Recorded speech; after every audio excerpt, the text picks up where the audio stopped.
impacte les États-Unis. On en parle également avec Olivier Delamarche qui vient de nous rejoindre par téléphone ce matin. Bonjour Olivier. Bonjour. Olivier Delamarche, associé gérant de Platinum Gestion. C'est donc le jour J, élection présidentielle aux États-Unis. D'après vous, de qui l'économie américaine a-t-elle aujourd'hui le plus besoin, Barack Obama ou Mitt Romney? Alors écoutez, je pense que de toute façon, ça ne changera malheureusement pas grand-chose à la gestion de l'économie américaine.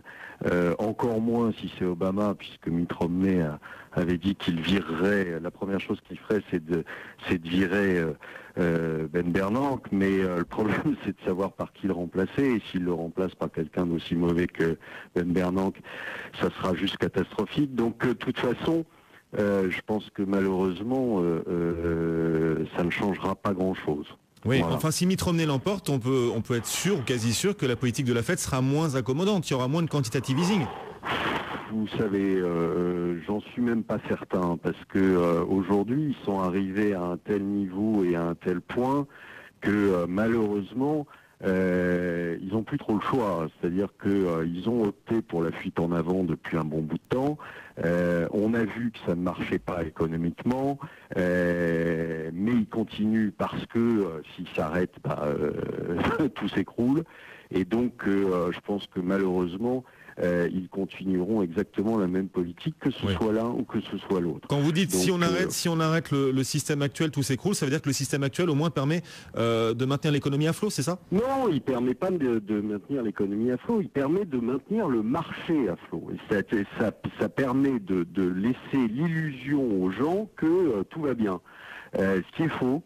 Donc économiquement ça va très mal, et boursièrement parlant, vous avez des indices qui se baladent au plus haut.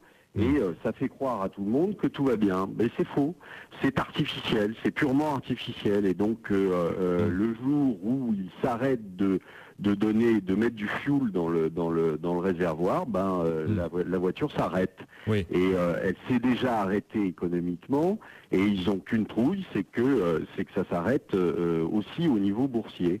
Mais ça le fera forcément à un moment ou à un autre. Vous aurez subitement une prise de conscience que ça ne va plus, et qu'à ce moment-là, les marchés reculeront. Mais pour l'instant, on fait comme si.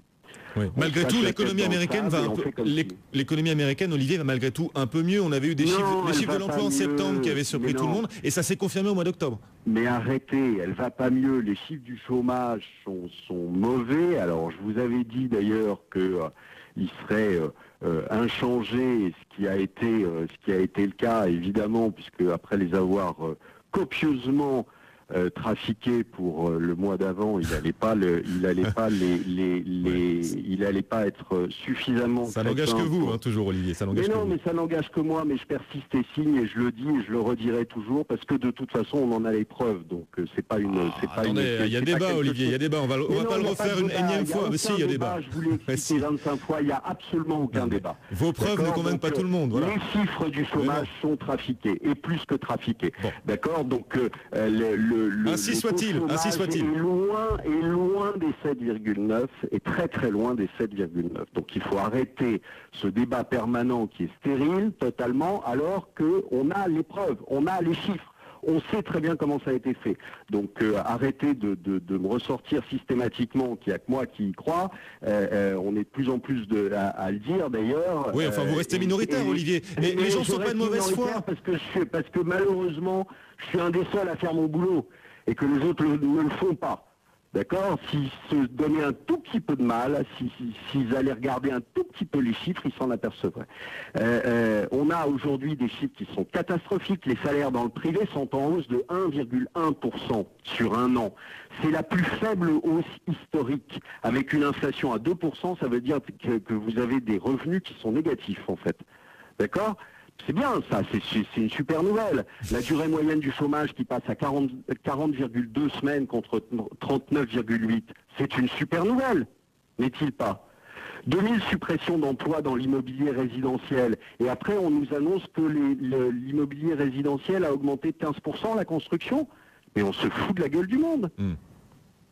c'est en permanence. On vous truque les chiffres, on vous donne des chiffres qui n'ont rien à voir avec là, vous ne prenez que la face obscure des chiffres. Quand vous prenez la face un peu plus éclairée, quand vous prenez les chiffres, quand vous mettez vraiment en lumière les chiffres, vous voyez aussi qu'il y a des aspects positifs. Par exemple, l'indice ISM des services, il est largement au-dessus des 50. Ça veut dire qu'il y a une vraie expansion dans les services. Vous en faites ce que vous voulez de votre sondage. D'accord ?